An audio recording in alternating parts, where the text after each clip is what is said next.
I was kicked out at 17 with nothing but $15 in a garbage bag. Now, after years of silence and lies, my family wants to move into the $820,000 home I worked my ass off to buy. When I was 17, my stepfather, Mark, shoved a trash bag at me and said I had 1 hour to pack. Mom stood silently behind him, arms crossed. "You're an adult now. Figure it out." I grabbed a few clothes, my laptop, and some photos of my late dad.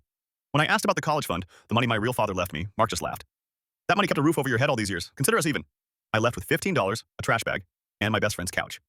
I worked 3 jobs while finishing high school. Mornings at a coffee shop, afternoons in retail, and overnight shifts at a warehouse on weekends. 4 hours of sleep a night, living on instant noodles. But I graduated. I earned a scholarship and clawed my way through college while my family shared vacation photos that made it clear I didn't exist. 10 years of silence. No birthday calls, no congratulations, nothing. I built a life they never bothered to ask about. Broke into tech sales, smashed quotas, got promoted to management. Last year, I closed the biggest deal of my career and bought a place to call my own. A $820,000 modern home with floor-to-ceiling windows, a home office, and a view so beautiful it sometimes brings tears because I still remember that trash bag. Then the phone rang. Unknown number. My mother's voice, shaky and sweet. "Sweetheart, I've been trying to find you for years. We miss you so much." The lies started instantly. Mark felt terrible about the misunderstanding when I left. They were struggling financially. I let her speak, the whole routine she'd clearly rehearsed. Then she got to the point. "We saw your house on Facebook. Your cousin shared photos. It's beautiful. We were hoping we could stay with you for a while." Mark lost his job. "We're facing eviction." I took a deep breath. "For how long?" "Just until we get back on our feet. 6 months, maybe a year at most. You've got all that space." Silence on my end. Then I asked the question they'd been avoiding. "Where's my college fund? The money Dad left me?" "The money you say paid for my roof. Where is it?" Her voice snapped, defensive. "That was years ago. We needed it for bills. You're still bitter about that. You were a difficult teenager. We did our best." I laughed, cold and sharp. "You stole $47,000 from me. You kicked me out with $15.